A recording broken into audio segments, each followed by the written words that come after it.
É o segundo grau, o antigo segundo grau, resolvi vir, eu morava no estado do Rio, mas resolvi vir para Belo Horizonte, porque meus pais pensavam em retornar, eles são daqui de Minas Gerais, e queriam retornar, né, voltar a morar aqui em Minas. Então, eu fiz o meu segundo grau aqui, concluí o curso no Colégio Nossa Senhora da Piedade, em Belo Horizonte. Fiz análises químicas. Depois, me formei em Ciências Biológicas na PUC de Minas Gerais, a Pontifícia Universidade Católica aqui de Minas Gerais.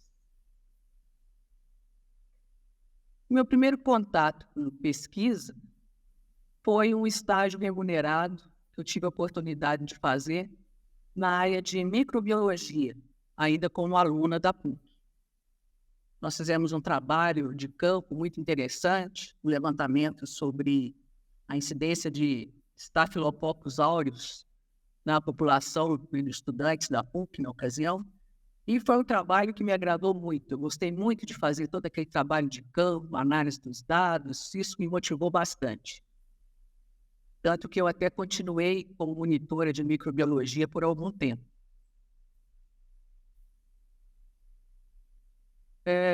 Como estudante, eu acho que é importante que a gente experimente diferentes áreas para que a gente possa definir exatamente, né, aquilo que nos agrada no trabalho futuro.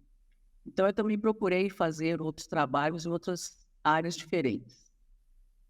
Uma delas foi na criação do Museu de Ciências Naturais da PUC. Eu participei dos grupos que prepararam, né, toda a montagem das peças que hoje compõem a coleção do museu. Tanto a montagem de esqueletos, quanto a parte de taxidermia, peças pequenas também, que exigiam fazer inclusão em parafina. Eu gostava muito desse trabalho. Então, foi uma coisa gratificante também, bem interessante. E depois, quase já próximo da minha formatura, fiz um estágio na Fundação Zoobotânica de Belo Horizonte, trabalhando no setor de aves. Nós trabalhávamos com a parte de reprodução e reprodução de aves. Também foi muito interessante, gostei muito daquele contato direto com os animais. Acho que isso foi importante porque a gente vai definindo, né, aquilo que nos agrada mais, as áreas em que a gente pode ter mais interesse. Concluí o meu curso de graduação em 1983. Um pouco depois de me formar, eu tive a oportunidade de trabalhar como professora numa escola estadual, aqui na Grande BH. Era a Escola Estadual Luiz de Bessa. Lá eu fui professora tanto de ciências quanto de matemática. Foi uma experiência interessante, porque eu saí da graduação com um curso de bacharelado. Então, foi o meu primeiro contato, né, como professor, primeira experiência. Em 86, eu conheci melhor o curso de zootecnia aqui da Escola de Veterinária da UFMG. Isso porque na verdade, duas ex-colegas já faziam esse curso, e conversando com elas, trocando informações, eu fiquei interessada pela área. E resolvi conhecer melhor, ler mais sobre o curso, conversar com alguns professores e decidi me inscrever para fazer o mestrado nessa área. Então, fiz a seleção para o mestrado e fui aprovada nesse processo de seleção. Eu fui orientada do professor Jadir José Ferreira de Miranda, que era professor de melhoramento na ocasião. Ele me recebeu muito bem, foi um professor que me deu muito apoio, e eu consegui defender a minha dissertação em novembro de 1989, com um trabalho que teve o título de Análise Citogenética de Rebanhos Multiplicadores de Suínos. O professor Jadir era meu orientador formal, mas na época o professor Luiz Eustáquio Pinheiro tinha chegado aqui na escola, vindo de Jaboticabal. E ele trabalhava na área de citogenética. Então, ele trouxe essa experiência dele para cá. O professor Jadir, sabendo que eu me interessava muito, né, por essas áreas mais aplicadas da genética, a genética mais qualitativa, né? Ele me incentivou a conversar com o professor Luiz e talvez fazer um trabalho com a colaboração dele. Por isso eu fiz esse trabalho, então, com citogenética de suínos. O professor Luiz, na época, assumiu o papel de orientador, mas não era formal, porque a escola, na época, não tinha esse orientador formalizado.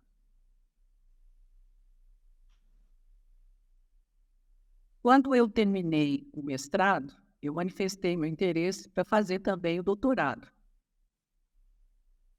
E quando eu fiz isso, tanto o professor Jadir quanto o professor Luiz me consultaram sobre a possibilidade de fazer o meu trabalho de doutorado envolvendo a tipagem sanguínea de bovinos. Por que isso? Porque alguns anos antes, o professor Jonas tinha orientado uma dissertação de mestrado nessa área. Para isso, ele conseguiu aprovar um projeto, se não me engano, na OEA, e conseguiu equipar todo o laboratório. Havia também uma pequena bateria de reagentes congelados lá no laboratório, que tinham sido doados pela professora Norma Mortari, da Federal de São Carlos. E ele não queria ver aquilo tudo ali parado, né? Sem utilidade. E gostaria muito de que alguém desse continuidade àquilo tudo ali. E também porque no Brasil, naquele momento, só existia o laboratório da Universidade de São Carlos, atuando nessa área, e um laboratório dessa pessoa que foi orientado do professor Jonas, que era recente, aberto aqui em Minas, que estava começando a fazer esse trabalho, e a demanda era muito grande. Então, quem sabe não seria essa uma chance para que esse setor fosse reativado, se eu tivesse interesse em levar isso adiante.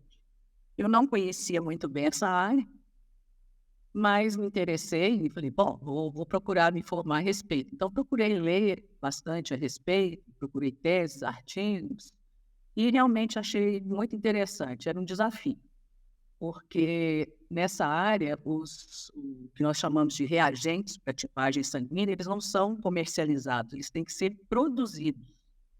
E esse processo de produção envolve um trabalho muito grande, um tempo muito grande e muito conhecimento, porque é preciso inocular animais, colher o sangue desses animais, isolar os anticorpos e depois titular tudo isso para que a bateria esteja pronta. E para que vocês tenham uma ideia, não sei se conhecem algo sobre tipo sanguíneo de bovinos, bovinos têm 11 sistemas de grupos sanguíneos diferentes. E são mais ou menos 100 reagentes distintos que compõem a bateria de teste. E a gente tem que trabalhar para produzir tudo isso. Então, para mim, era algo desafiador. Eu achei muito interessante. A isso, quando eu disse que eu poderia tentar, né, o professor Jonas fez contato com a professora Norma Mortari na Federal de São Carlos e conseguiu que ela me recebesse como estagiária. Então, eu fiquei 6 meses lá para a professora Norma, de fevereiro a julho de 1990, fazendo esse estágio para entender melhor como era o processo, como eram os testes, como analisar os resultados. Foi muito bem recebida pela professora Norma, a equipe dela também muito boa, e realmente foram 6 meses bem produtivos. Mas, às vezes, a vida, né, faz as suas surpresas, né?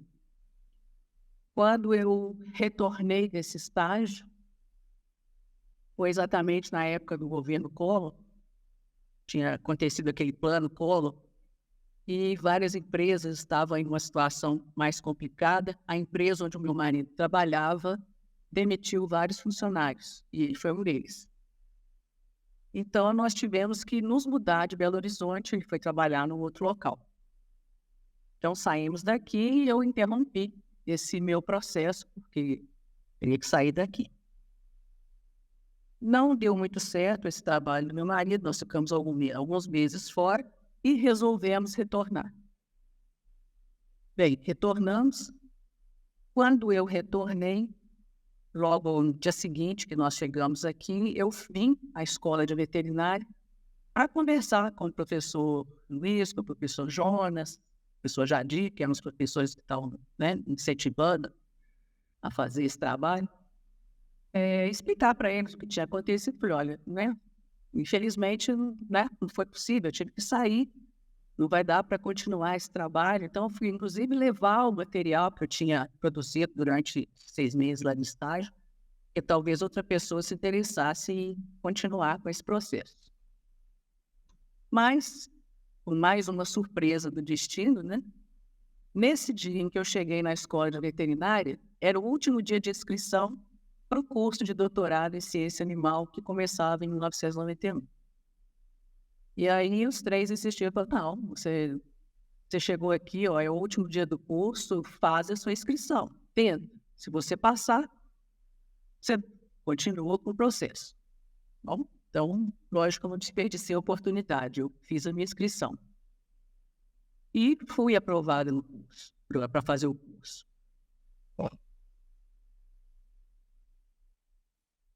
Começou, então, aí o nosso trabalho, né, para produzir mais alguns reagentes. A bateria que a gente tinha de material congelado era pequena, mas era suficiente para dar o pontapé inicial no trabalho. O professor Luiz fez contato com o Dr. Wilmer J. Miller, que era professor emérito lá da Universidade de Iowa, estadual de Iowa, que é um especialista nessa área. Ele foi um dos pesquisadores que trabalhou na equipe original do Dr. Clyde Stormont, que foi o descobridor dos grupos sanguíneos de bovinos. Inclusive, o Dr. Miller foi um dos descobridores de alguns grupos sanguíneos de bovinos. Então, a experiência dele era muito grande. E mesmo à distância, então, o Dr. Miller começou a nos passar algumas informações, eu fui seguindo as instruções dele. Nós primeiro começamos a fazer a tipagem sanguínea dos animais da fazenda da escola, fazenda de Garapé, e um criador também aqui próximo de Belo Horizonte ofereceu o rebanho dele para que a gente fizesse o trabalho de produção de reagentes com os animais dele. Então, o primeiro passo foi testar todos esses animais para encontrar entre eles aqueles que seriam os doadores de células e os que seriam os receptores. Depois, então, a gente começaria o trabalho de inoculação e, posteriormente, a purificação de todos esses anticorpos aí para serem usados na bateria de testes.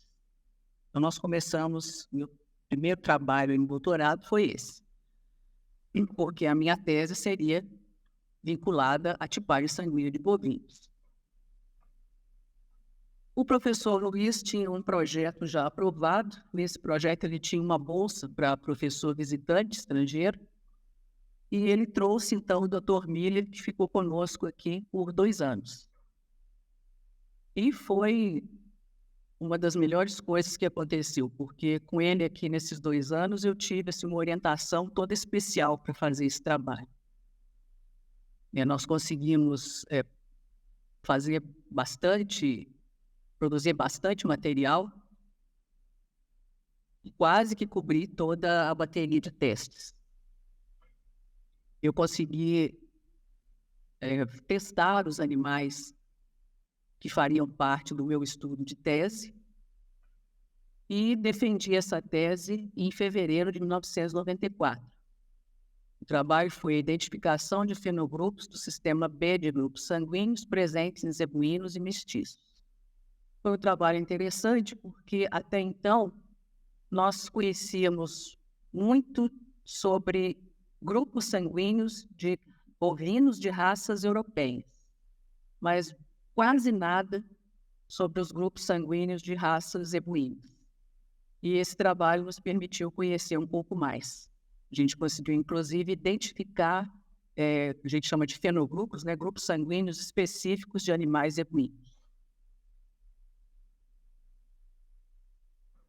Quando eu estava, então, no meu 3º ano de doutorado, surgiu uma vaga para concurso na área de melhoramento aqui na escola de veterinária. Eu ainda tinha 1 ano de curso pela frente, mas eu não podia perder essa oportunidade. era a melhor chance que eu tinha de dar continuidade a todo esse trabalho. Então, eu procurei concluir o meu trabalho de tese, já estava bem adiantado, eu já estava na fase de análise de dados, então concluí essa análise, procurei escrever e consegui defender minha tese em fevereiro de 94. O concurso ele aconteceu em abril. Eu prestei esse concurso, fui aprovada e iniciei as minhas atividades como professora aqui da escola em junho de 1994. Logo que eu entrei, o professor Luiz, que era quem coordenava todo o laboratório de genética na ocasião, me passou a coordenação, então, do que seria o setor de tipagem sanguínea de bovinos.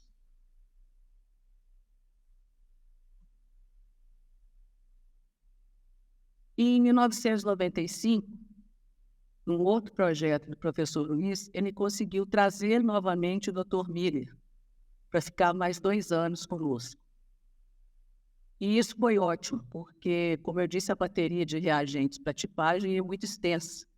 E é muito demorado esse processo de produção dos reagentes, porque a gente tem um anticorpo bem puro, cujas reações são bem precisas, é preciso um longo trabalho de produção.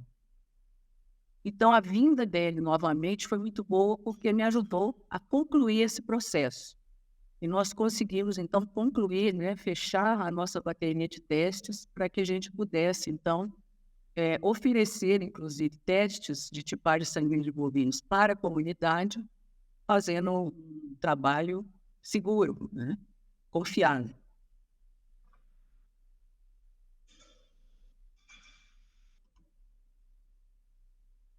Em 1997, por intermédio do Dr. Miller, eu tive a oportunidade de fazer um pós-doutorado nos Estados Unidos, na cidade de Woodland, Califórnia, num laboratório privado, era o Stormont Laboratories, pertencente ao Dr. Clyde Stormont. E essa foi uma das melhores experiências que eu tive. Eu não pude ficar todo ano, porque o Dr. Miller estava conosco aqui até o meio do ano, mas retornaria nos Estados Unidos. E o professor Luiz não podia assumir a coordenação da parte de tipagem sanguínea. Então, eu tive que fazer só 6 meses nesse pós-doutorado e retornar. Mas foram 6 meses que eu digo que me valeram pela vida toda, porque foi um trabalho muito bom. Nessa foto aí está toda a equipe do laboratório, o Dr. Clyde Stormont é esse aqui. Ao lado dele está a doutora Yoshiko Suzuki e o Dr. Domênico Bernocco aqui no fundo. Eu estive sob a orientação dos 3. E isso foi fantástico, porque eu não aprendi apenas a trabalhar melhor na área de imunogenética, que era a área do Dr. Stormont e da Yoshi. Mas o Dr. Bernocco também me permitiu conhecer mais sobre a parte de genética molecular, os testes de DNA que eles já faziam no laboratório. Eles trabalhavam com bovinos e equinos na ocasião. Então, foram 6 meses muito proveitosos. Eu gostei demais dessa experiência. E mais do que isso, como eles são pesquisadores, eram pesquisadores, muito conceituados, muito conhecidos, através deles eu também tive contato com outros pesquisadores da área de genética. E isso abriu muitas portas.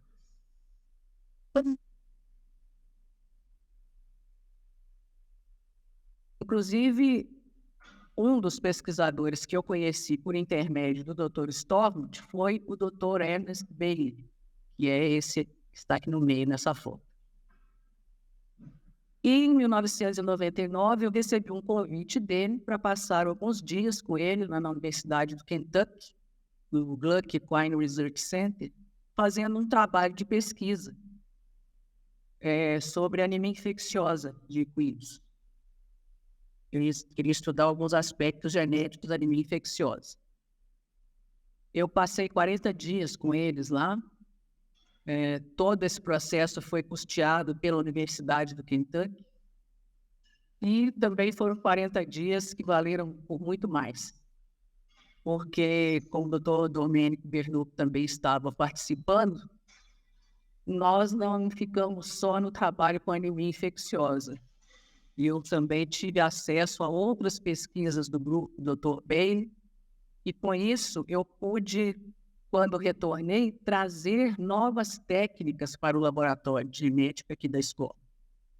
Técnicas que foram importantes porque nos permitiram realizar vários trabalhos de pesquisa, tanto de mestrado quanto de doutorado. E a partir daí, se iniciou, né, um ciclo de cooperação científica entre nós. O Dr. Bailey é um grande parceiro nosso, o Dr. Domênico também, e até hoje a gente tem contato, troca informações, e nós participamos também da mesma sociedade científica, e isso foi realmente muito bom, muito produtivo. Esse período na Universidade do Kentucky também foi muito bom. Conheci também, através deles, um outro pesquisador, que é o Dr. Gus Cortland, que mais tarde abriu as portas do laboratório dele para receber um dos nossos analistas aqui do laboratório hoje, que é o Eduardo, que passou algum tempo com o Dr. Gus lá no Kentucky, se aperfeiçoando para estar aqui hoje realizando os testes de DNA de equinos. Então, eu só posso agradecer essas oportunidades todas que eu tive, por intermédio de todos eles.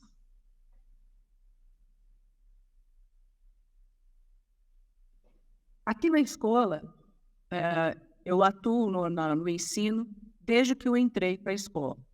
Eu entrei em julho de 94 e mesmo estando assim em finalzinho de semestre, eu já comecei a ministrar algumas aulas em algumas disciplinas. Do segundo semestre diante, minha participação já foi mais efetiva. Eu comecei a atuar como colaboradora na disciplina de melhoramento animal. Depois, o volume de aulas aumentou, inclusive em alguns semestres, praticamente conduzi o curso sozinho. Hoje, eu ministro a disciplina de genética aplicada à aquacultura já há alguns anos e tive também uma pequena participação na graduação nos cursos de deontologia, sinotecnia, aquicultura e na genética de populações, que inclusive eu coordenei por um período.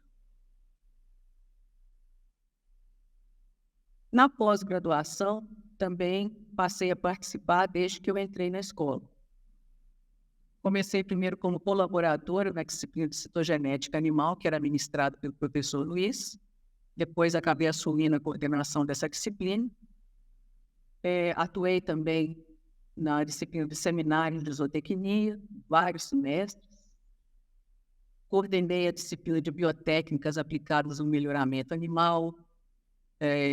Participei da disciplina de biotécnicas aplicadas à medicina veterinária. Coordenei também algumas de tópicos avançados em melhoramento animal, tópicos especiais em técnicas de laboratório de genética, atividades docentes em zootecnia. Segurança em laboratórios é uma disciplina que eu ministro até hoje, já há alguns anos.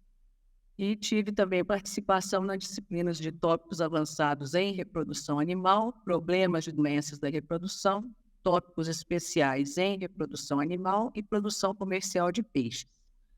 Essa participação foi pequena, só com algumas aulas específicas.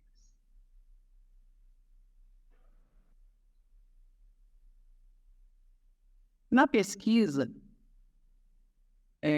dando continuidade a essa produção dos reagentes para tipagem sanguínea, a minha atuação também começou como orientadora de estágios, logo que eu assumi o laboratório. Então, eu recebi vários estudantes como estagiários. Era uma área nova para todos eles, né, muito interessante, então sempre tinha muito estudante interessado em fazer estágio no laboratório de genética. E isso continuou ao longo dos anos. Eu comecei a receber estudantes para fazer iniciação científica em 1996. Começaram também com trabalhos vinculados a tipo sanguíneo e mais tarde, já quando nós introduzimos as técnicas de DNA, outros interesses foram surgindo para acompanhar os trabalhos dos estudantes de mestrado e doutorado. Entre 1994 e 1996, eu atuei como orientadora de 3 dissertações de mestrado. Essa foi a minha primeira atuação na orientação de pós-graduação. Em 96, já o meu primeiro orientado de mestrado defendeu a dissertação. Em 98, foi o meu primeiro trabalho de orientação de doutorado, coorientando um aluno do professor Luiz. Mas já no ano 2000, o meu primeiro orientado de doutorado defendeu a tese. O primeiro orientado para pós-doutorado eu recebi em 2003. E ele ficou comigo, na verdade, por 2 anos. O trabalho dele era um pouquinho mais extenso. Ele é hoje o professor do Coltec, aqui da UFMG. E aqui eu fiz um pequeno resumo de todas as orientações e supervisões desde 1994 a 2021, que é o que aparece nos meus relatórios. Não entra aqui o período de 2022, porque o nosso relatório ainda não estava liberado, então eu teria a comprovação deles para incluir. Foi só até o final de 2021. Então, efetivamente, comprovados, eu tenho 14 trabalhos de iniciação científica. Foram mais de 14, mas infelizmente a nossa escola na época não tinha um bom registro desses trabalhos, então eu não tenho comprovantes de todos eles. Orientei 4 trabalhos de mestrado e 6 coorientações de doutorado.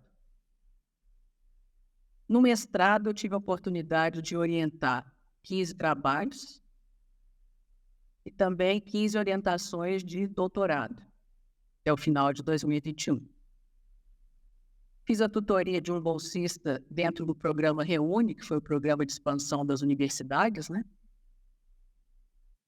Orientei 11 pós-doutorandos. Tive 3 supervisões de estágio probatório de docência de colegas nossos. Supervisionei uma monitoria de pós-graduação. Participei de orientei 2 trabalhos de conclusão de curso. 5 bolsistas de apoio técnico vinculados a projetos de pesquisa. E 5 bolsistas de DTI também vinculados a projetos. Estágios foram muitos, mas eu também não tenho esses registros documentados, porque a nossa escola também não tinha assim, um registro de tudo isso. Na verdade, a gente não recebia um comprovante dos estagiários que a gente orientava naquela ocasião, principalmente no início do meu trabalho. Então, sei que foram muitos, mas não tenho essa comprovação de todos eles.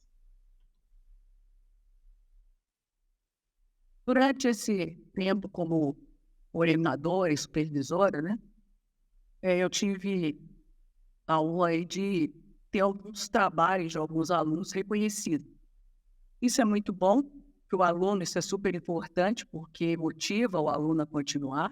E para o professor também é muito bom, porque mostra que o nosso trabalho está indo para a direção certa.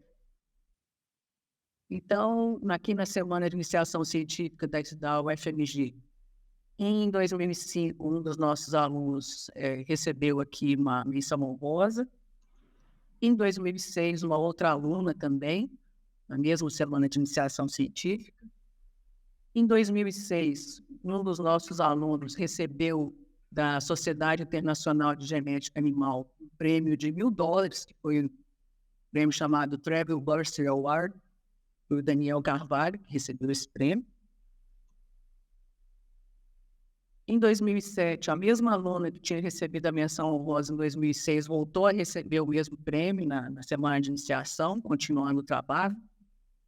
Em 2010, a nossa congregação nos concedeu um voto de louvor para uma pesquisa que nós fizemos aqui com os peixes do Rio São Francisco. Foi, inclusive, veiculada aí pelo Jornal Nacional na época. Em 2011, uma outra aluna recebeu aí também uma menção honrosa no Congresso Brasileiro de Genética Forense. E, por fim, em 2020, a nossa aluna de doutorado, Daniele Cardoso, ela recebeu aí o prêmio de melhor tese do programa de pós-graduação em zootecnia.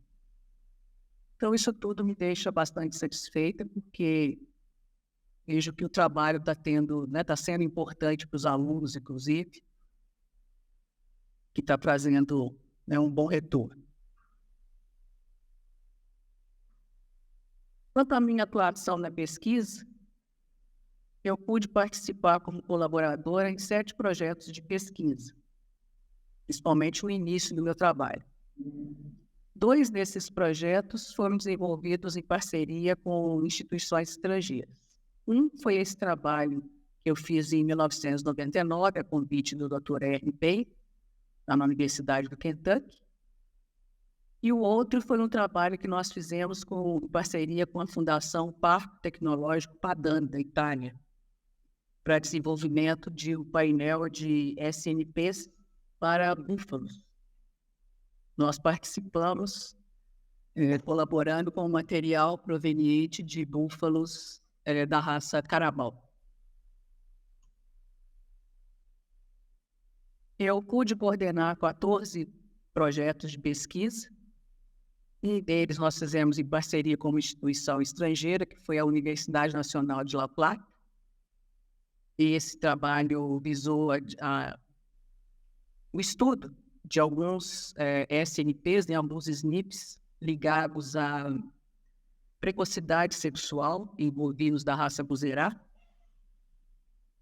E também coordenei 3 projetos em rede, que foram o projeto da Rede Mineira de Biotecnologia. Nesse projeto eu fiz a coordenação local do projeto, ele envolvia professores, ele envolvia o departamento de zootecnia e o departamento de medicina preventiva aqui da escola. Também o projeto INCT Pecuária, que foi coordenado, a coordenação geral do professor Rômulo Cerqueira, a vice-coordenação da professora Concepta Margarete, da UNP, e eu fiz a coordenação geral da área de genética. E também fiz a coordenação geral da rede de biotecnologia do programa Cipratec. E esse aqui é um programa que está ligado à qualidade de laboratórios. Visa exatamente a acreditação dos laboratórios. Envolveu 2 laboratórios do Ministério da Agricultura e um laboratório, além do laboratório de genética aqui da nossa escola, 2 do Ministério da Agricultura e um outro da Secretaria de Agricultura do Estado do Ceará.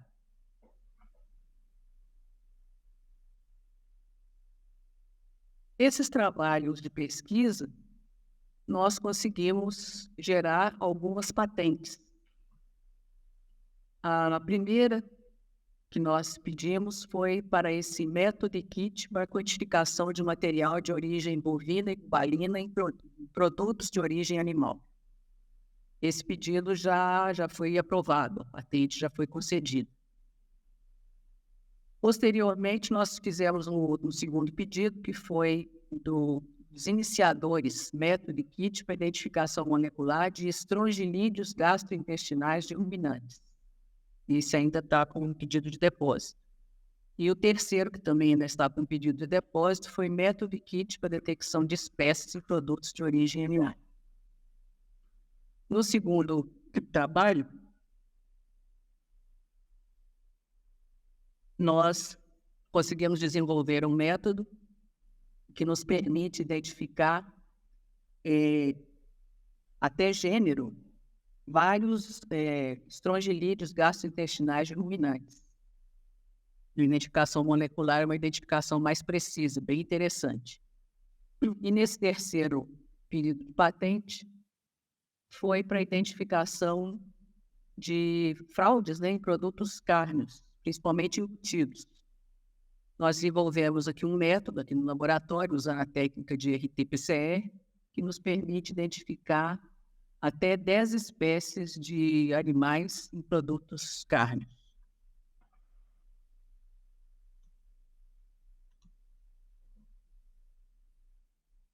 Quanto à minha produção científica, até o momento, nós conseguimos publicar 78 artigos científicos em periódicos indexados, 96 trabalhos completos e resumos em anais de eventos ou de congressos,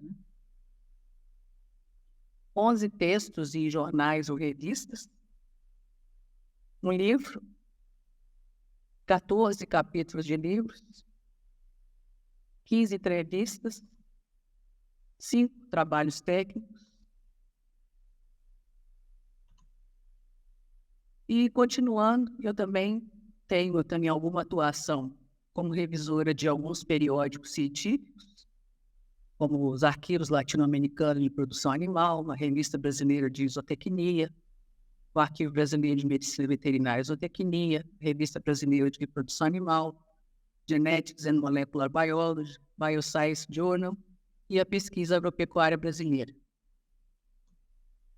Também fiz revisões de alguns projetos de fomento, a serem financiados pelo CNPq, pela CAPES, pela FAPEMIG. E atuei ainda como consultora ad hoc, tanto do Conselho Regional de Biologia na 4ª Região, aqui de Minas Gerais, como também da Secretaria Regional de Educação e Ciência da Região Autônoma dos Açores, em Portugal. Eu não incluí os e-mails que normalmente a gente recebe pedindo esses pareceres na minha documentação comprobatória. Foi uma decisão que eu tomei porque eu considero que esses pareceres de artigos, de projetos, são de caráter sigiloso. Então, eu prefiro não tornar público esse material.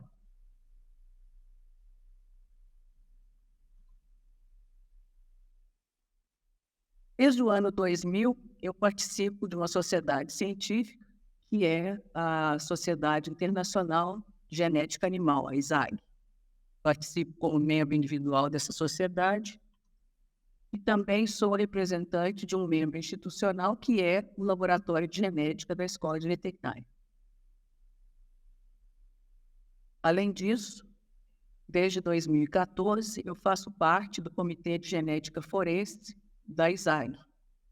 Nosso mandato termina em 2025.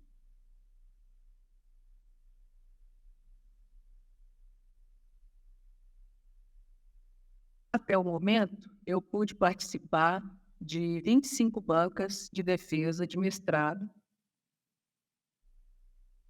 19 bancas de defesa de doutorado, 3 de conclusão, trabalhos de conclusão de curso, 3 bancas de concurso público, 6 bancas de qualificação de doutorado e de 51 bancas de seleção de candidatos para mestrado ou para doutorado.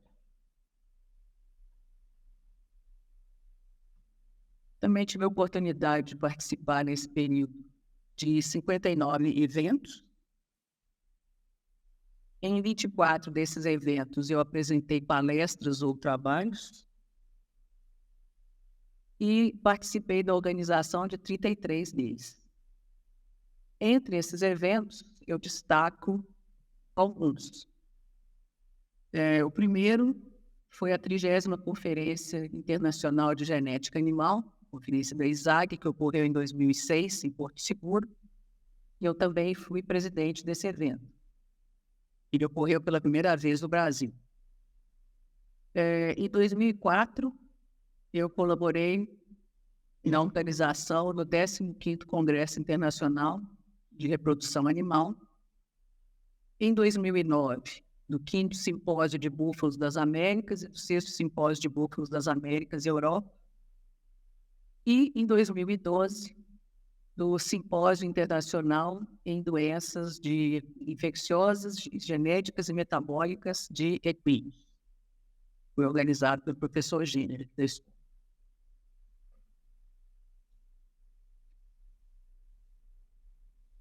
Na extensão, o meu principal trabalho é, sem dúvida, a coordenação do Laboratório de Genética da Escola de Veterinária. Entre os anos de 1994 e 2010, sob a minha responsabilidade técnica, nós pudemos executar 54.534 testes de tipagem sanguínea de bovinos, todos com a finalidade de identificação genética ou de confirmação de genealogias, utilizando aquele trabalho prévio que eu mencionei, feito com a colaboração do Dr. Miller. Isso foi feito até 2010, porque em 2010 o Ministério da Agricultura decidiu encerrar em definitivo o teste de confirmação genética e de identificação por tipagem sanguínea. Passou a aceitar somente os testes de DNA. Sabendo disso, já em 2007, nós iniciamos o nosso trabalho com a prestação de serviços por testes de DNA. E desde então, até o final, até dezembro de 2022, nós realizamos aqui no Laboratório de Genética 216.390 exames, todos também sob a minha responsabilidade técnica. Esses exames foram feitos aí com diversas finalidades. Alguns, a maioria, para testes de identificação genética e confirmação de genealogias, mas agora em bovinos, equinos, caninos e bubalinos. Testes também de certificação genética de pescado, que é o chamado teste de barcode genético. Quando eu falo pescado, eu estou me referindo a peixes, crustáceos e moluscos, o teste é válido para todos. Também testes de produtos de origem animal para detecção de fraudes, usando a técnica de RT-PCR, que tem a ver com aquelas patentes que nós solicitamos, tanto para produtos lácteos quanto para produtos carnes. E também alguns testes de genotipagem por DNA para características de interesse econômico em equinos. Alguns testes para detecção de doenças genéticas e outros para padrões de pelagem.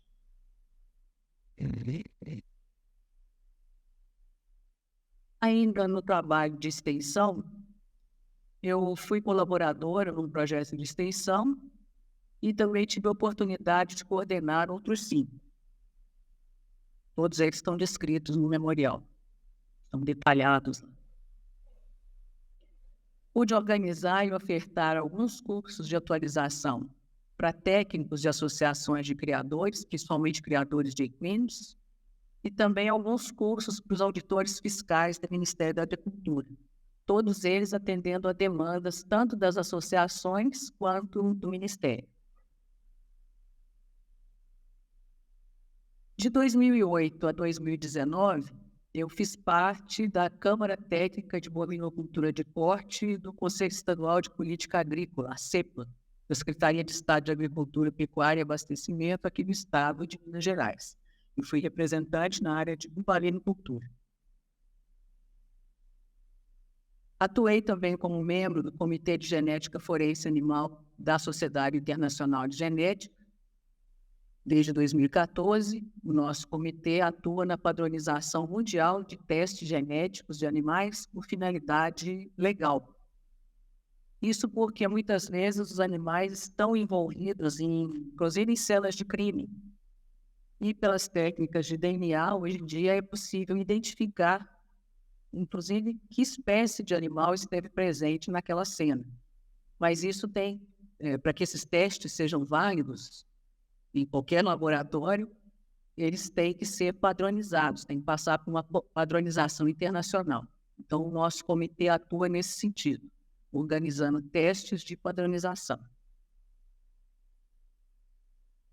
E mais recentemente, mais ou menos nos últimos 5 anos, nós estamos participando, colaborando aí com o Ministério da Agricultura dentro do Programa Nacional de Sanidade Equídea. Por meio de testes de DNA, nós estamos ajudando a detectar fraudes em exames de ovo e de anemia infecciosa equina.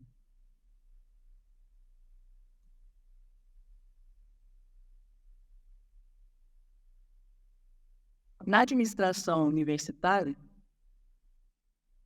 eu pude participar da comissão de avaliação da participação da Escola Veterinária no projeto de reestruturação e expansão das universidades federais, programa REUNI, e da comissão de elaboração do projeto pedagógico do curso de graduação em apicultura.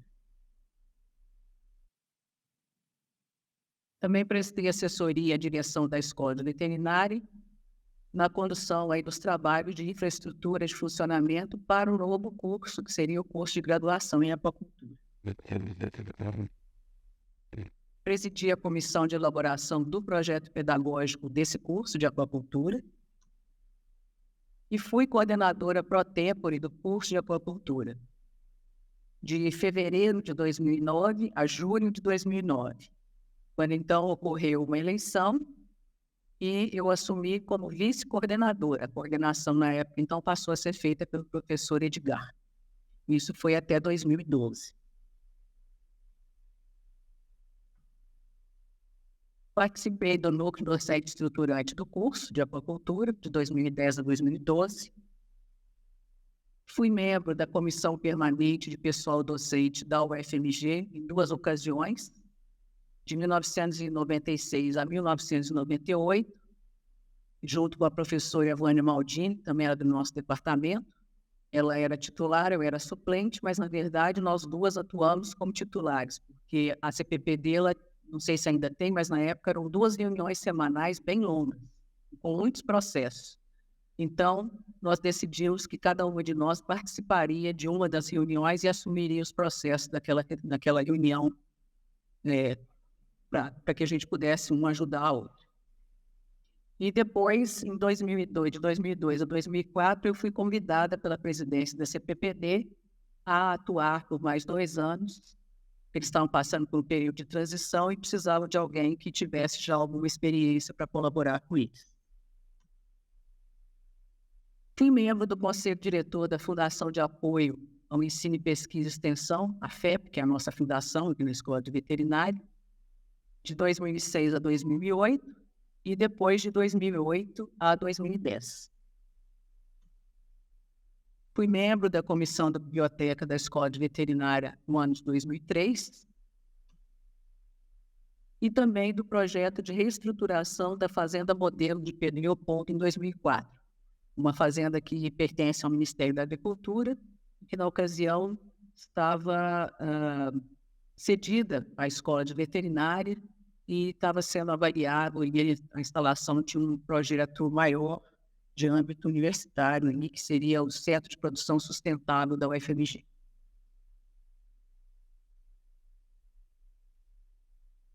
Atuei também como membro da Comissão Interna de Biossegurança aqui da nossa escola, de 2006 a 2021.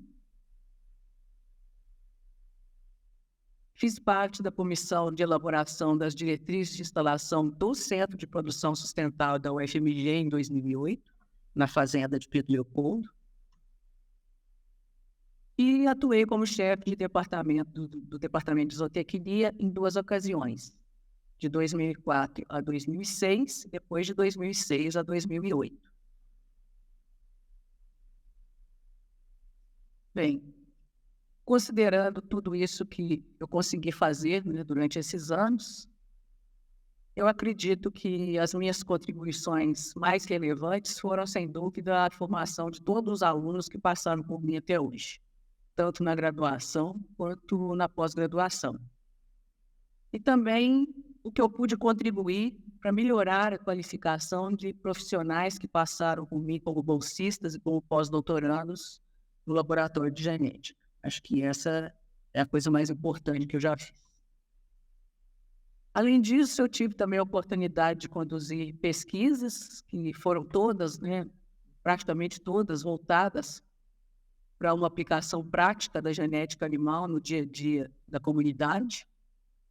Eu procurei desenvolver projetos que se tornassem trabalhos úteis, tanto para o diagnóstico genético quanto para a identificação e certificação genética de animais e de produtos de origem animal.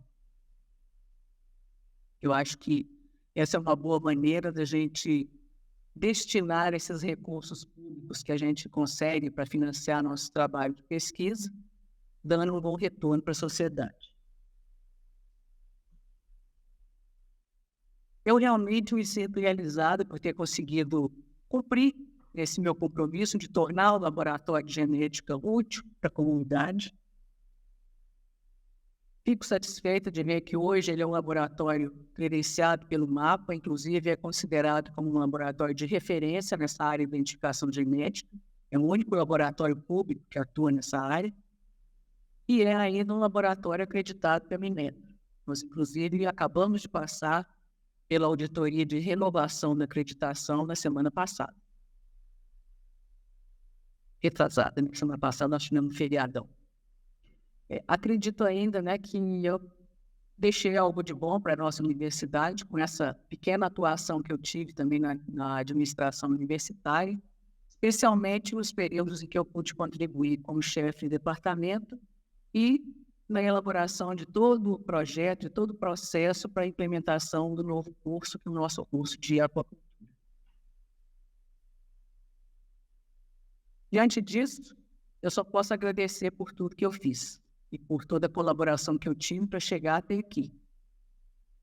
Agradeço especialmente aos meus alunos, a todos os meus colegas professores que contribuíram para que isso pudesse acontecer, a todo o corpo técnico administrativo da escola e, de uma forma até especial, ao pessoal dos serviços gerais da nossa escola. Porque todo esse trabalho de campo, todo o trabalho de laboratório seria impossível sem a atuação deles. Fica também o agradecimento especial para os nossos funcionários contratados lá do Laboratório de Genética e, claro, como não podia deixar de ser, para a minha família, que sempre esteve ao meu lado em todos os momentos, dando apoio, com muita paciência, para que a gente conseguisse chegar até aqui. Fico, então, por aqui. Me coloco, então, à disposição de vocês para esclarecer qualquer dúvida que vocês possam ter sobre essa minha atuação, então, como professora da Escola de Veterinária. Ele, falar?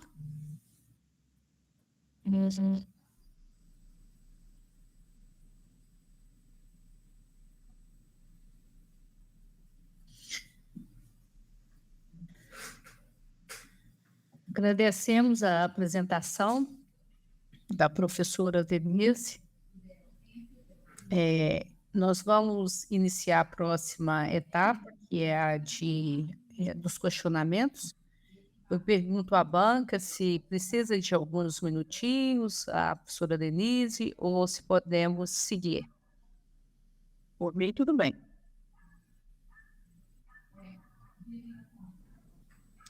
Então, nessa sequência agora dos questionamentos, eu gostaria de passar a palavra para o professor João Carlos. Eu sigo aí a ordem alfabética.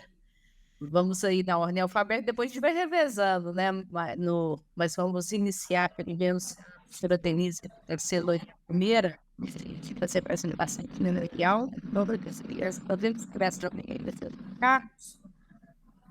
Eu gostaria de agradecer ao professor João Carlos pela participação aqui da banca, porque ele está contribuindo com a nossa escola de veterinária, a nossa UFMG, aí nesse processo que nós foi a professor titular. Muito obrigada, professor João, e eu passo a palavra ao senhor.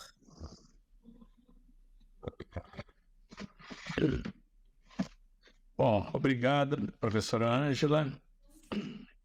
Inicialmente, eu gostaria de agradecer a congregação da Escola Veterinária da UFMG pelo honroso convite. Eu tenho uma dívida de gratidão com essa instituição, na medida em que tive um privilégio de, na Escola de Veterinária dessa instituição, de me graduar e realizar meu mestrado.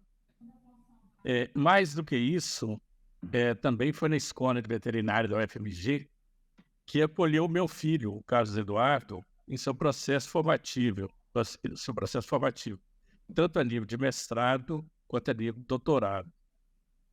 por uma ironia da vida, o meu filho, o Carlos Eduardo, ele também se envolveu, tá certo, para a área de patologia animal, sendo orientado do professor Roberto Guedes.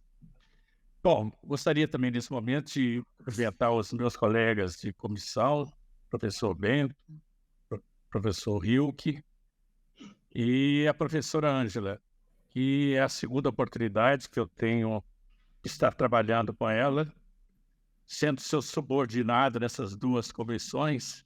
E, aliás, até por uma ironia do destino, quando eu não estou sendo subordinado ao marido da professora Ângela, estou com a professora Ângela, que até nos últimos 4 anos, eu me desliguei há uma semana atrás, eu estava como pró-reitor de graduação da Universidade Federal de Viçosa, sob a tutela do professor Debetes, marido da Ângela, que era o antigo reitor da nossa universidade e agora foi reconduzido.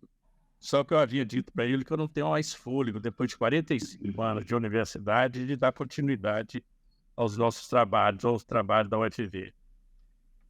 Bom, professora Denise, eu vou tentar, da mesma forma que a senhora foi muito precisa no tempo, eu vou tentar também ser bastante objetivo e trabalhar algumas, não mais que 3 ou 4 perguntas rápidas para ver algumas manifestações da senhora.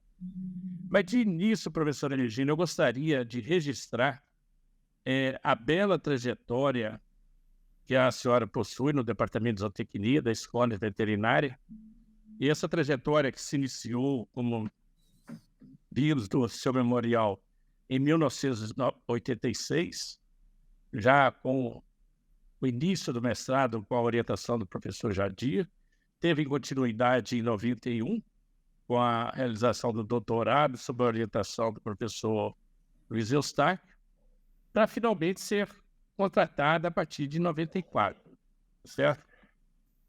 Ato contínuo, realizou o seu pós-doutorado, né, com pouco tempo de casa, o que, como foi bem dito, contribuiu muito para a sua avaliação.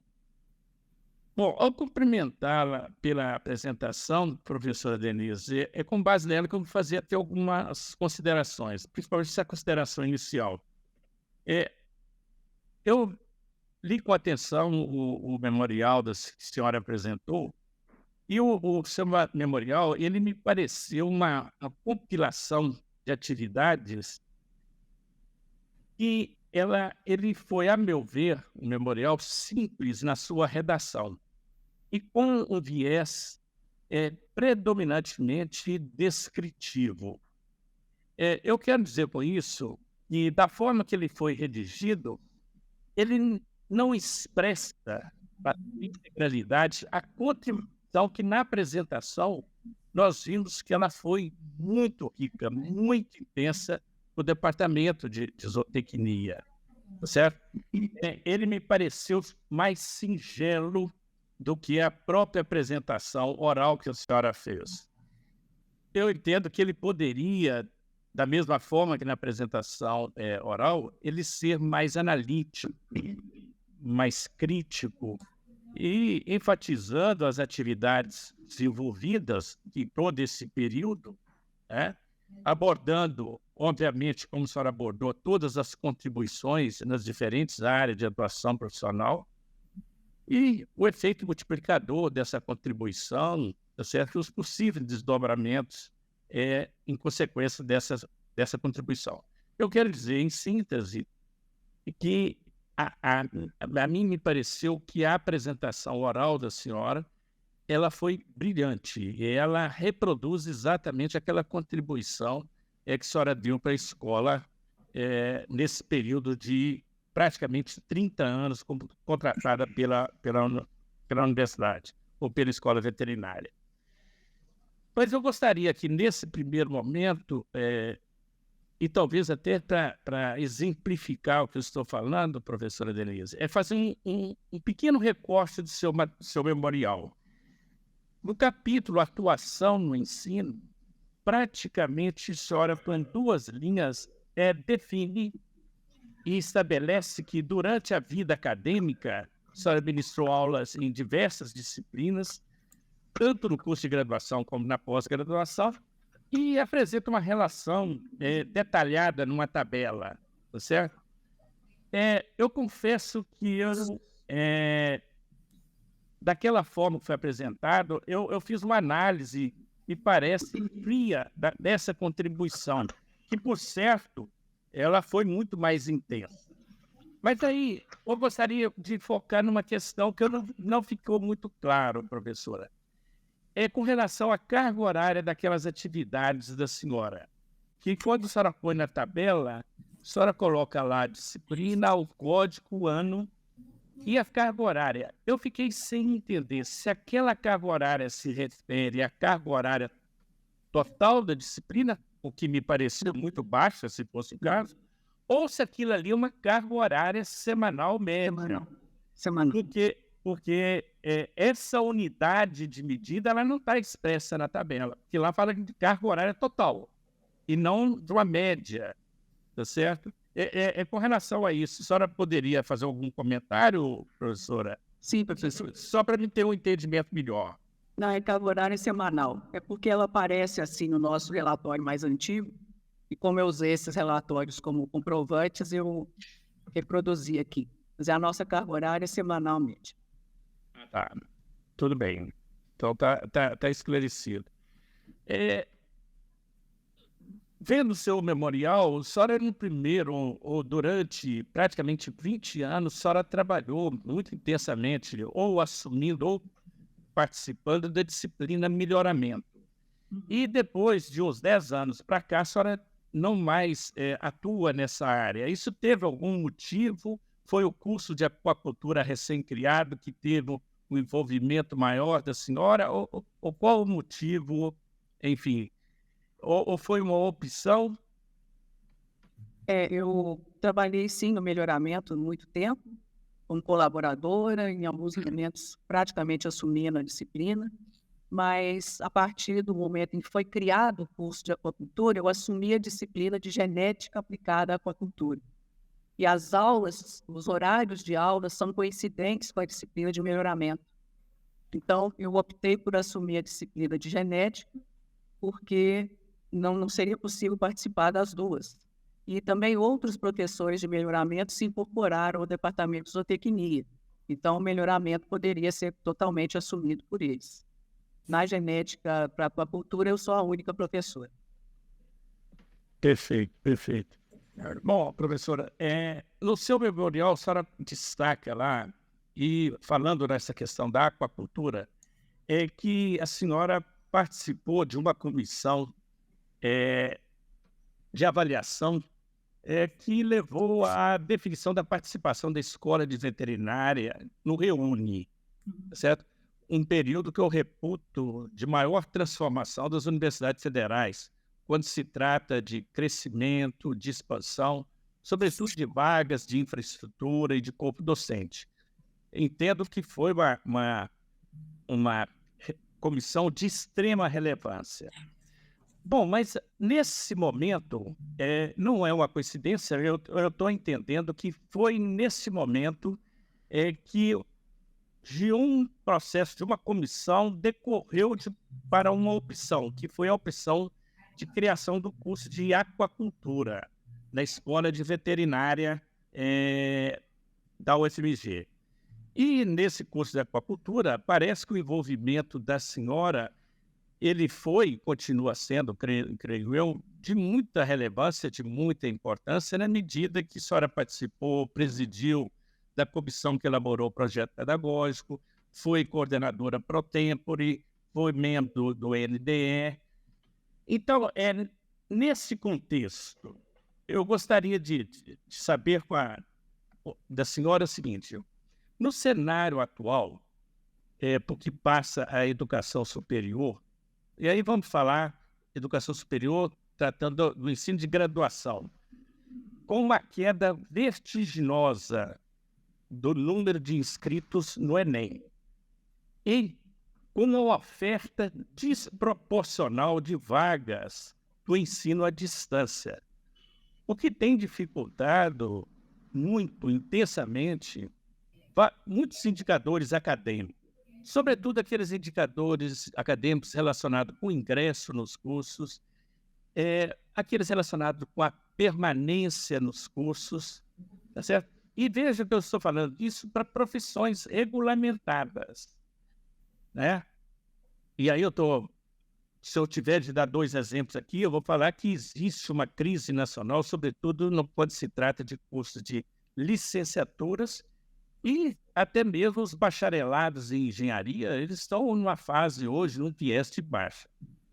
Dentro disso, eu perguntaria para a senhora, como que hoje é a percepção da senhora enquanto participou ativamente da criação desse curso, ou mesmo, por que não dizer, da própria escola de veterinária, com relação ao curso de aquicultura, sobretudo no que se refere a indicadores acadêmicos. Eu não sei se a senhora tem informações de alguns indicadores, como ingresso, como evasão, como a taxa de sucesso de graduação desses cursos, ou mesmo acompanhamento de egresso.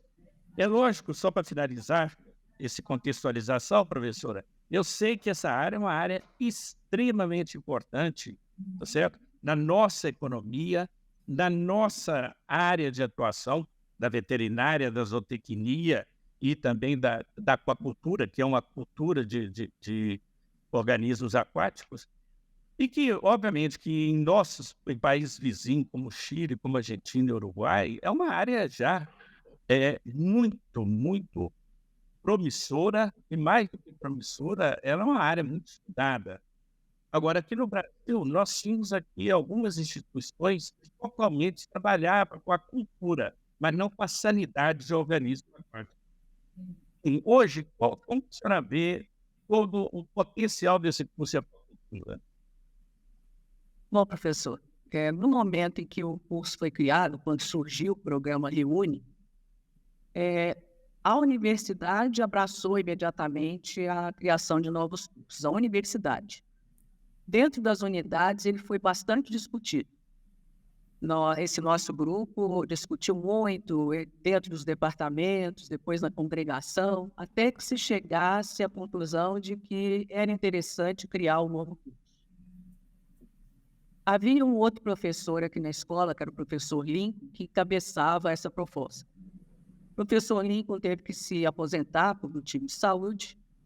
Eu já trabalhava com ele em alguns projetos dentro da aquacultura. Ele era o professor de piscicultura do curso de medicina veterinária. Nós já fazíamos algum trabalho em parceria. E então eu levei adiante aquele trabalho que ele começou a fazer. Por isso participei, inclusive, de todos esses comitês, etc.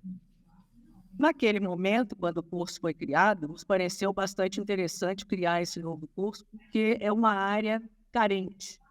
Na aquacultura, principalmente se nós considerarmos as espécies aquáticas nativas aqui do nosso país, nós não sabemos nada, né? A gente não conhece.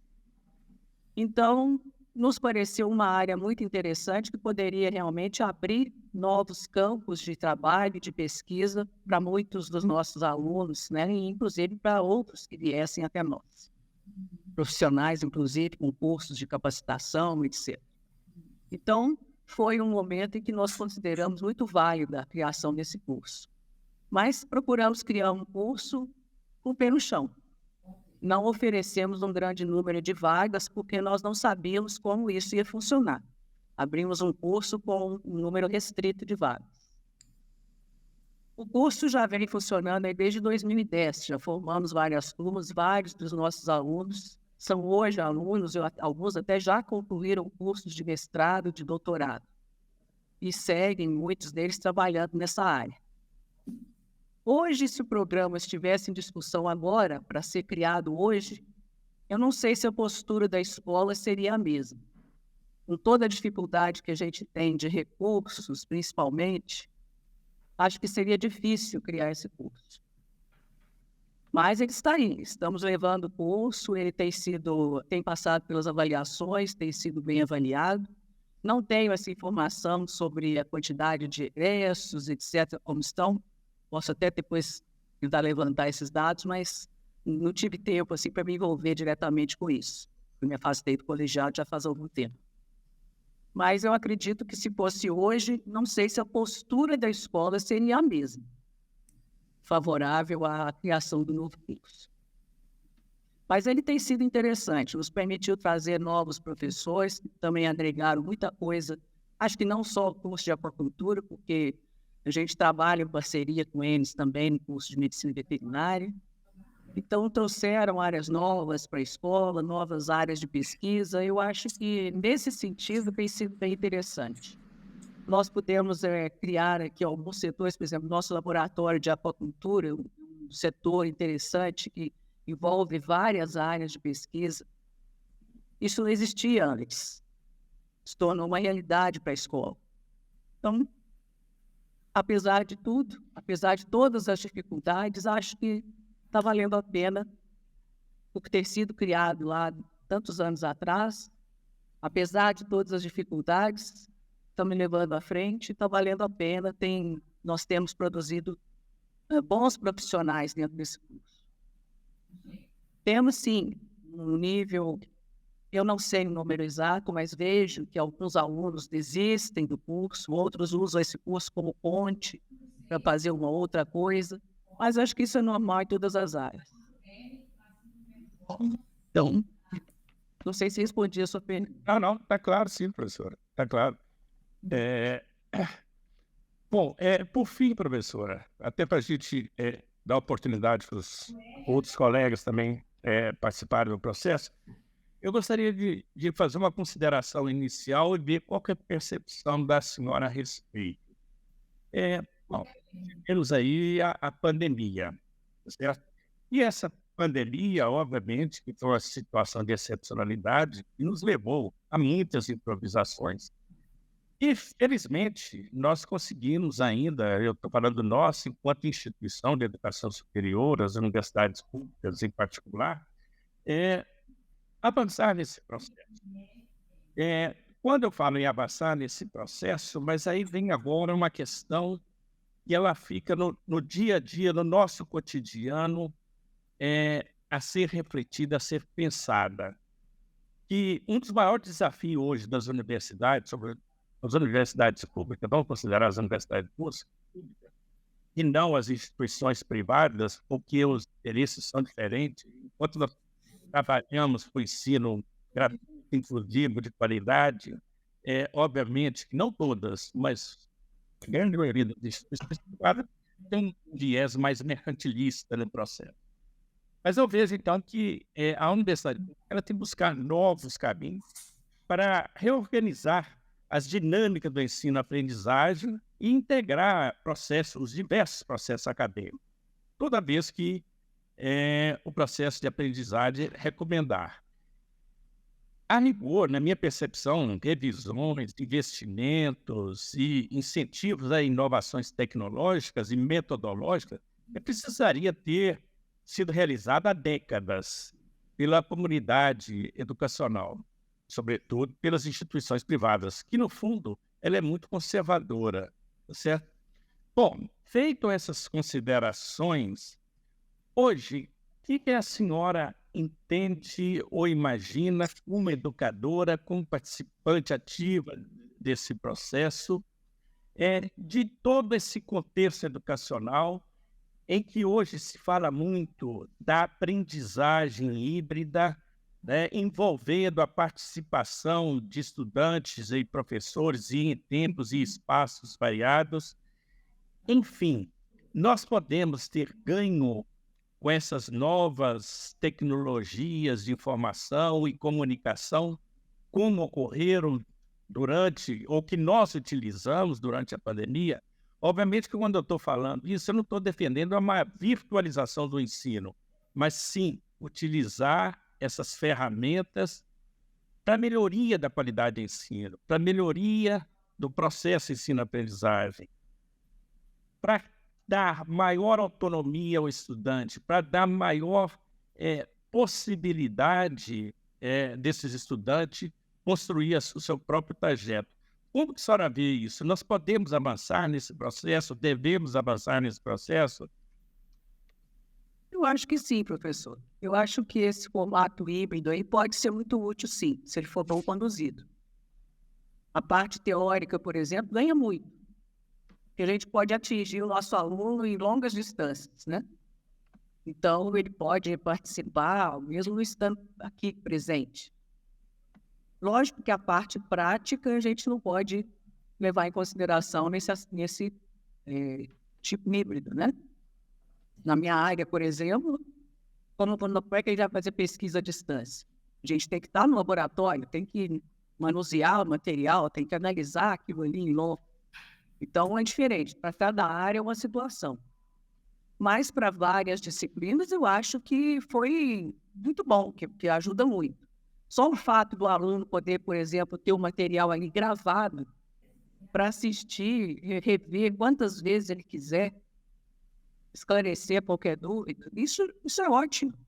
Eu gostaria muito, quando eu fiz graduação, ter conseguido gravar todas as aulas. Teria sido excelente, tinha excelentes professores, e às vezes coisas que o professor fala uma vez, depois não repete mais, aquilo pode ser uma informação importante. Então, eu acho que a saber usar todas essas tecnologias que a gente está tendo acesso a partir aí dessa época da pandemia, né, daí em diante, isso tem sido muito bom, tem nos ajudado bastante. A gente tem que aprender a usar bem essas ferramentas. Para algumas áreas, acho que elas têm sido excelentes. Isso. Bom, ok, professor, eu também defendo a utilização, né, obviamente, em condições particulares e não um uso indiscriminado, porque nós sabemos que, sobretudo, a área médica, a área que eu falo, né, em que há, obviamente, muitas atividades laboratoriais, elas, muitas vezes, elas são incompatíveis com esse ensino virtual. Mas naquilo que for possível, obviamente, que poderia ser utilizado. Bom, como eu disse, a minha intenção, professora Ângela, professora Denise, é ser bastante objetivo. Eu gostaria, mais uma vez, agradecer e parabenizar a professora Denise e volto a palavra para a senhora, professora Ângela, para que dê continuidade ao processo. Muito obrigado. Mais uma vez, professor João, eu agradeço ao senhor. Você tem uma contribuição na minha familiar e histórica. Muito, muito obrigada mesmo, tá? E agora, seguindo aí, nós passamos para os questionamentos do professor José Bento Ferraz, também agradecendo aí o professor José Bento pela contribuição aqui com a nossa escola de veterinária, que também não é a primeira vez, né, professor? Nós já tivemos aí em outro momento juntos, também avaliando. Então, o professor Bento tem aí também contribuído bastante com a nossa unidade. Passo a palavra para o professor Bento para fazer os seus questionamentos à professora Denise. Obrigado, professora Ângela. Da mesma maneira, o professor Glória agradeceu a congregação por uma escolha para poder colaborar nesse processo de promoção da professora Denise para o nível de professor Classe titular. Classe titular. Na minha uma honra muito grande. Eu comentei com a professora Ângela na semana passada. Quando eu soube que havia mudado o sistema de progressão na carreira para uma promoção ao invés de concurso, eu fiquei meio assim chocado, não gostei muito da ideia não, mas depois, com a evolução, conhecendo melhor essa, eu acho muito mais justo e menos traumático para os professores essa decisão das universidades federais. O fato de não haver concorrência, eu participei de um dos últimos concursos da concorrência, não foi nada agradável, essa concorrência acaba gerando problemas. No meu departamento agora nós temos uma vaga em 7 candidatos. Isso vai dar problema, é a menor dúvida que vai.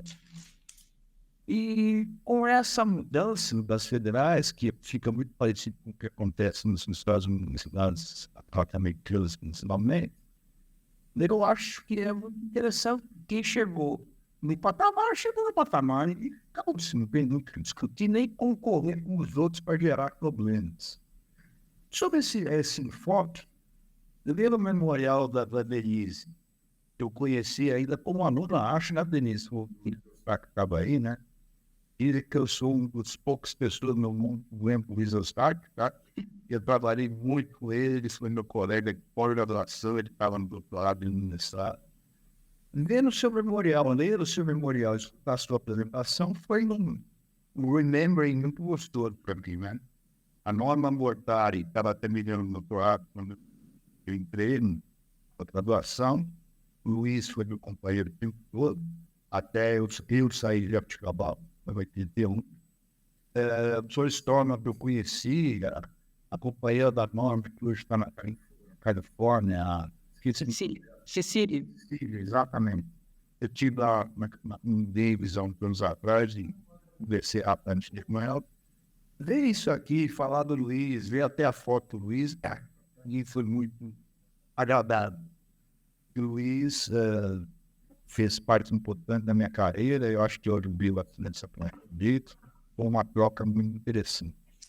Mas voltando ao seu memorial, duas observações. Primeiro, é um memorial perfeito, né? Eu li o memorial, e eu acho que essa prova de apresentação do memorial virou um negócio meio chato, porque você fala exatamente o que é escrito lá, que leu, né? Quer dizer, 10 vezes melhor do que aconteceu na prova que eu fiz aí lá, onde a defesa do memorial constituía, né, na norma, a defesa do memorial constitui-se a dramatização por parte do candidato em conteúdo do seu memorial. Ele entendeu um negócio desse tamanho e depois o candidato fez 2 horas e meia cada um no livre. Eu acho que realmente é uma judiação a gente ficar retrabalhando o negócio dele. Mas o seu memorial me chama a atenção uma coisa. Primeiro, você já explicou, né, que você teve que cuidar do seu pai, first things first, né? E esse você passou do ponto onde você já puxou lá dele. Sim. A sua contribuição acadêmica, do ponto de vista de publicações, recursos humanos de qualidade, depoimento científico e de extensão de serviço, criação de kits, foi excepcional, né? Seu memorial mostra, e a nossa função como banco agora me parece ser exatamente essa, se os candidatos têm condição de serem promovidos. Basicamente é isso. Então você foi muito claro, se apresentou, tranquila, o seu memorial é bem escrito. Para mim, tinha que ter vontade de dizer, a não ser elogiar você pela carreira que você fez. Você tem quase 30 anos de UFMG. Espero que você fique mais alguns anos aí para contribuir um pouco, né? Eu já estou saindo, já chego 39 anos de universidade, eu não aguento mais, tá? Porque as coisas ficam burocráticas, quer dizer, eu realmente não aguento mais isso. Mas você tem que contribuir para a clareza da área, né? Você teve a sabedoria junto com o Luiz e entrar numa área que estava disponível, né? E você embarcou nessa canoa e se então, a minha ambição não vai existir. O que você falou é extremamente claro. E, para mim, você reúne todas as condições de ser professor titular do UFMG e galgar essa função. Realmente, um belo memorial, um belo trabalho. Você fez uma carreira muito boa e eu realmente não tenho que comentar. Pessoal, eu falei que eu ia ser meio rápido, né? Mas eu passo a palavra para a Denise, se ela quiser fazer alguma... Só posso agradecer as suas palavras, professor. Nós nos conhecemos já há vários anos, o senhor realmente me acompanhou desde quando eu era aluna. Eu também acompanho o seu trabalho desde então. E a gente procura seguir os passos, né? Seguir os exemplos daqueles que a gente conheceu. E o senhor foi um dos exemplos que eu segui. Eu agradeço pelas suas palavras. Um abraço para o Marcelo, por mim, que eu Obrigada. muito tempo. Tá? Grande abraço para vocês. Obrigado. Você de volta. Eu agradeço o professor José Bento aí pelos comentários, né, a respeito aí da apresentação da professora Denise. E agora vou passar a palavra para o professor Rio, que também agradecendo pela participação, pela contribuição nessa banca com a Escola de Veterinária, e dizer que é a primeira vez que eu e o professor Rio que estamos numa mesma banca, e é uma satisfação para mim conhecê-lo, tá? Portanto, professor Rio, eu passo a palavra para o senhor fazer os seus questionamentos, considerações, aí para a professora Denise. Ok, professora Ângela. Eu que tenho que agradecer a congregação aí pelo convite, por estar aqui participando de um momento tão especial na vida de nós que somos docentes, né? Que coroa bastante a nossa carreira, né? É uma etapa em que a gente já está chegando no cume da nossa carreira profissional. Apesar que a gente precisava ainda colocar mais itens titulares ainda, porque ainda sobra muito tempo para um titular ainda para conseguir aí trabalhar e ter motivação para o futuro, né? Até eu tive conversa com o professor Zé Bento, explicando para ele que antigamente ia até adjunto, né? Até adjunto, e a pessoa chegava ao adjunto 4, mas não tinha mais nenhuma outra promoção ao longo da carreira dele. Quando no início das escolas universitárias, o professor entrava praticamente com curso só de graduação, você tinha uma longa estrada a percorrer em termos de formação ou de titulação, e a carreira profissional daria mais degraus para a gente subir, né? Mas quando aumentou o número de doutores e doutores entrando nas instituições públicas, aí já entrando com o adjunto, aí ficava uma pequena escada só para a gente galgar ao longo da carreira da gente. Eu vi muitos professores ficar quase 20 anos como adjunto 4 dentro de uma universidade, né? Só depois criaram a classe de associados, depois foi para o titular, né? E eu havia explicado isso com o professor Zé Bento, porque a gente vê que aí a gente tem estímulo para seguir na carreira profissional e assim buscar basicamente. Hoje mesmo, como muitas pessoas conseguem atingir o titular mais cedo ainda que muitos antigamente, ainda tem muito tempo ainda para se galgar ou se trabalhar dentro da instituição, né? A gente vê, e gostaria também de parabenizar a professora Denise pela linda carreira que teve até o momento. Eu acredito que ainda tem muito mais ainda a construir para frente aí, e como jovem ainda está muita coisa ainda para fazer. A gente já hoje, com titular, você já consegue com idade mais jovem e ainda tem muito que ainda contribuir. Nisso, dizendo isso, eu gostaria de perguntar à professora Denise o que ainda ela vislumbra para frente aí de contribuição que ela possa vir ainda, ou qual o cenário que ela pinta aí para frente nesse futuro como titular. Bom, professor, eu, na verdade, está dando um eco, não sei se você está ouvindo bem. Estou ouvindo. Eu, na verdade, estou me preparando para encerrar minha carreira, não vai demorar muito.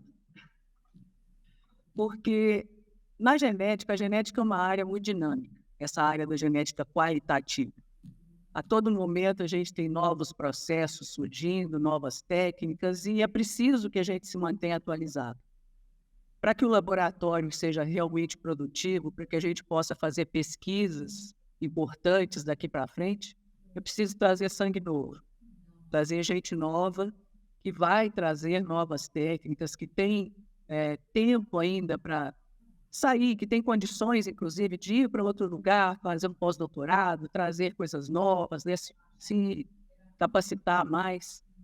A gente chega no ponto em que isso já não é mais possível, né? Depois de algum tempo, isso fica mais difícil. Para mim, por exemplo, com a responsabilidade técnica do laboratório e tudo mais, é muito difícil sair para fazer alguma coisa fora.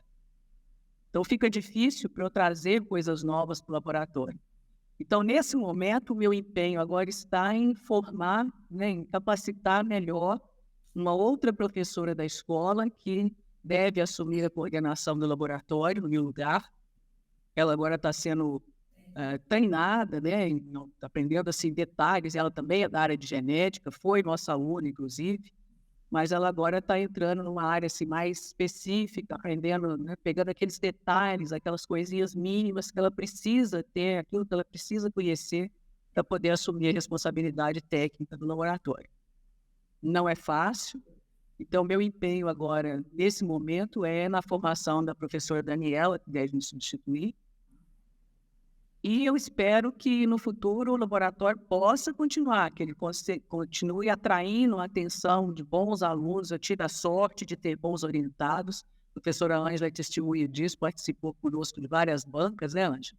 Foi. Viu que nós tivemos assim, a sorte de receber alunos muito bons que fizeram trabalhos assim, muito bem feitos, alunos capacitados e que vieram com vontade de trabalhar e que fizeram um bom trabalho. Então, eu gostaria que o laboratório continuasse nessa linha. Vou ficar muito feliz se eu conseguir sair da universidade deixando um laboratório bem estruturado e que vai continuar prestando um bom serviço para a comunidade e recebendo bons alunos para fazer trabalhos de mestrado, de doutorado, de pós-doutorado, o que for. Então, me disponho, inclusive, mesmo depois de aposentada, de dar colaboração ao laboratório. Já me dispus a ficar como assessora, inclusive, do laboratório por algum tempo, para que isso possa acontecer. Então, meu empenho agora é na formação da professora Daniela, para que ela possa ser uma boa substituta e assumir realmente esse laboratório.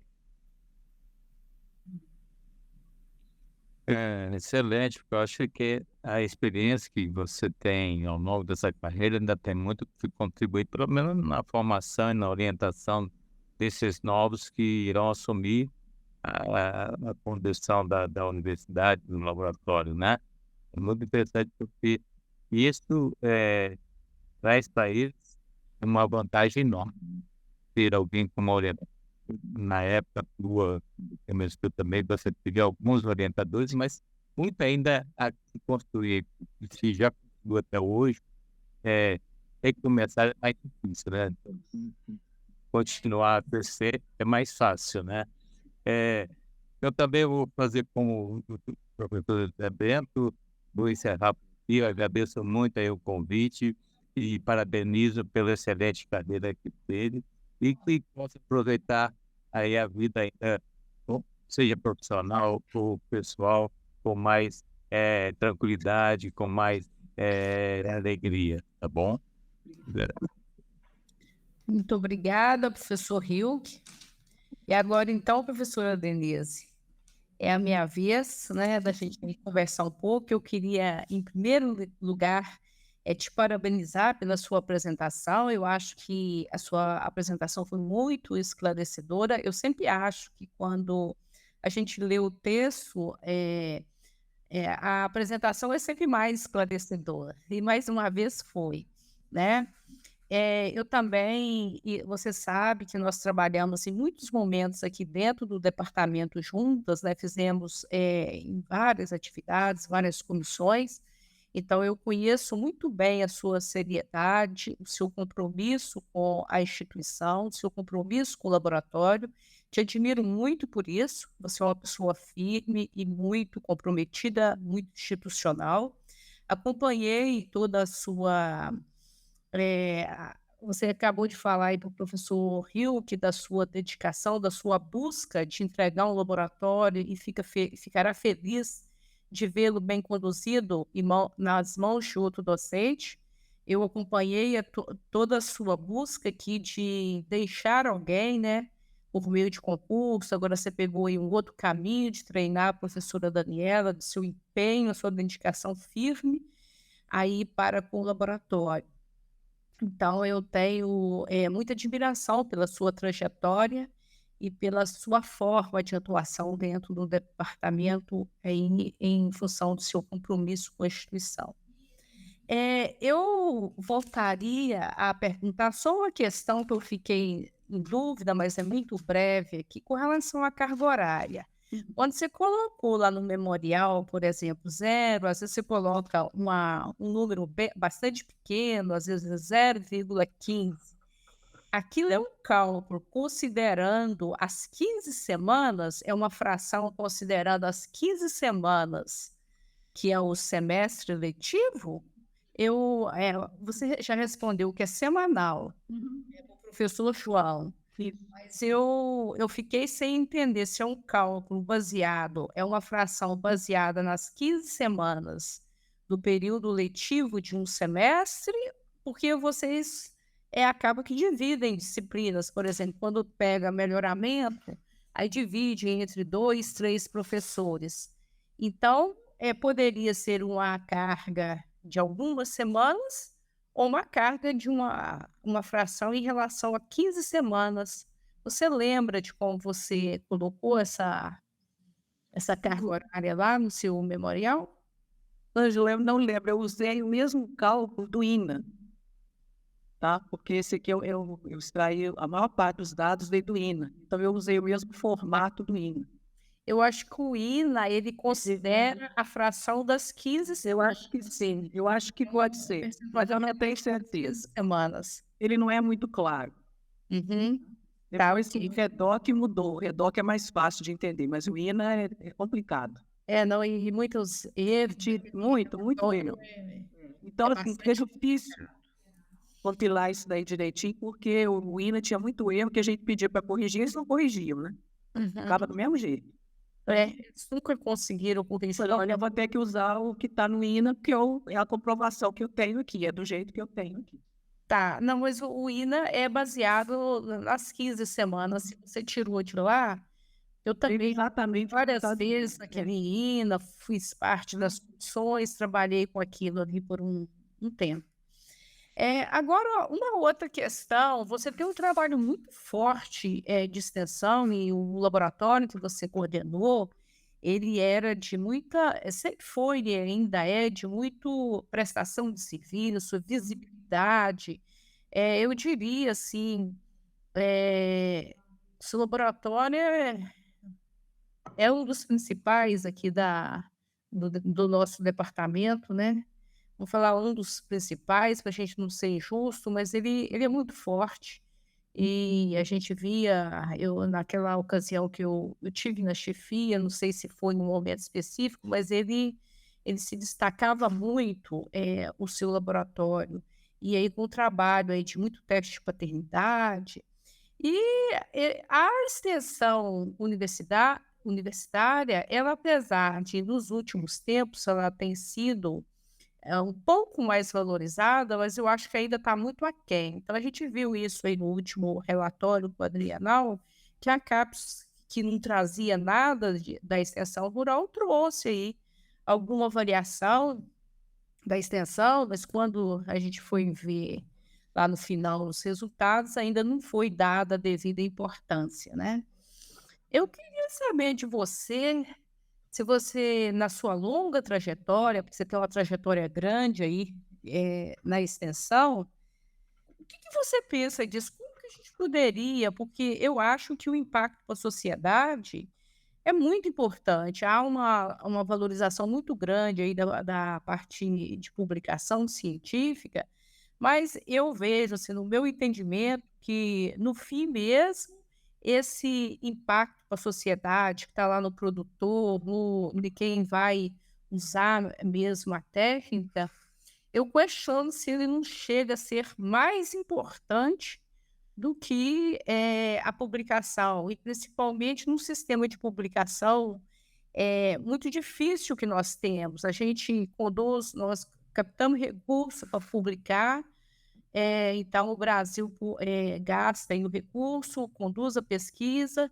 depois a gente escreve o trabalho, paga para publicar, e depois o nosso leitor brasileiro aí tem que comprar pagar para ler o trabalho, né? Às vezes a gente tem disponível nas nossas bibliotecas, na CAPES, mas foi pago. Então, nós temos um sistema de uma valorização excessiva, e na minha opinião, das publicações, um sistema muito perverso, né? Onde a gente, e aí das revistas ainda, nós ainda valorizamos muito a consultora ad hoc, né? Fazemos o trabalho ainda gratuitamente e sentimos honrados quando ainda somos convidados a dar parecer gratuitamente para serviços, né? Então, nós pagamos para publicar, pagamos depois para ler, e enquanto tem um trabalho de extensão aí que chegaria ao nosso produtor, aquele usuário da técnica, e que não é valorizado. Eu gostaria que você fizesse, e você atuou de uma forma muito intensa, com um trabalho muito importante, uma prestação de serviço de muita importância aí, por longos anos. Qual a sua impressão em relação a isso? Olha, Ângela, eu concordo com o que você disse, tá? Eu acho que a extensão não é valorizada como deveria ser. E acho que sim, a publicação é super valorizada e muito difícil. No caso de publicação, por exemplo, eu sofri muito com isso na nossa área. Porque no Comitê de Zootecnia, muitas das revistas de genética animal não são consideradas. Eles aparecem no Comitê de Genética, de Biologia, de outros comitês, mas não no Zootecnia. Então, algumas publicações minhas não têm muito valor para o Comitê de Zootecnia, porque a revista não está lá naquele. Então, para mim, foi muito difícil. Mas acho que esse sistema de pontuar tantas publicações não é o melhor. Tá?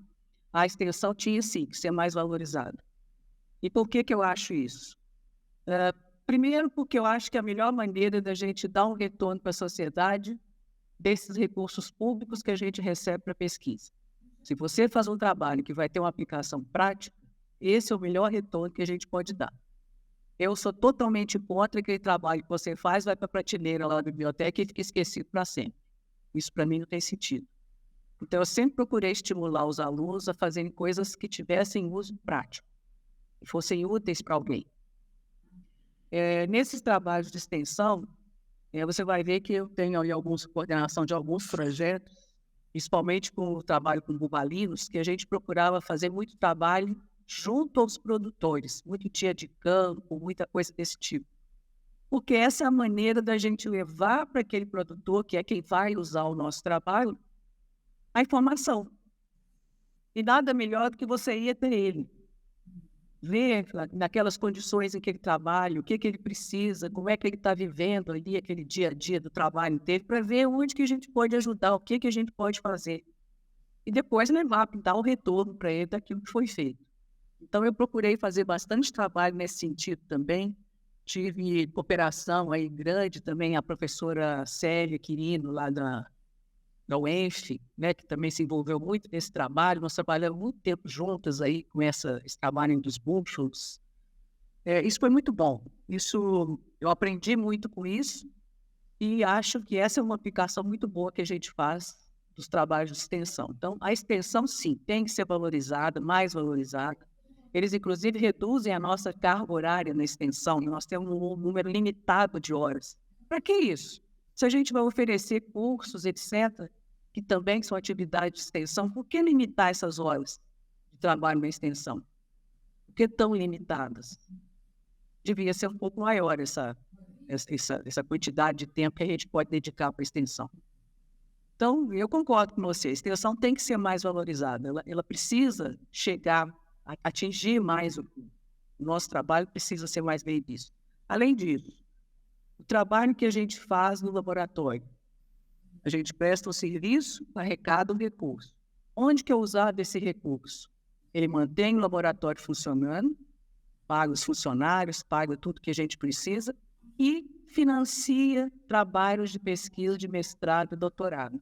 Vários dos alunos que eu orientei tiveram trabalho financiado com recurso gerado pelo laboratório. Então, essa é uma outra coisa que a universidade precisa entender. Hoje, a gente não pode depender só do financiamento do CNPq, da FINEP, da FAPEMIG, de que instituição seja. A gente tem que buscar os nossos recursos. Então, os laboratórios que prestam serviço podem ser uma fonte de recursos para as universidades. E elas não entendem isso. Elas não veem isso dessa forma. Então, acho que cada vez mais a gente precisa trabalhar nesse sentido, que a universidade entenda que a extensão é tão importante quanto o ensino e pesquisa. Ok. Muito obrigada. Quem fica por último acaba tendo menos questionamentos, né? Que já ouviu aí perguntas importantes. Então, assim, Denise, eu te agradeço, tá? Parabenizo aí por a sua apresentação. E pergunto aí à banca se tem algo mais a dizer. Se não houver, a gente vai caminhar aí para o encerramento. Eu estou satisfeito, professor. Satisfeito, mais uma vez, cumprimentar a professora Denise. Eu também. Professora Denise, então nós te agradecemos, tá? Então, em nome da banca, eu te agradeço. E a gente dá por encerrado aí a sua apresentação de memória. Eu agradeço a todos, então, professora Ângela, pelo seu empenho também. Eu sei que dá um trabalho grande organizar tudo isso, coordenar todo esse processo. Obrigada pela sua disposição. E a todos os professores que estão fazendo parte da banca. Muito obrigada.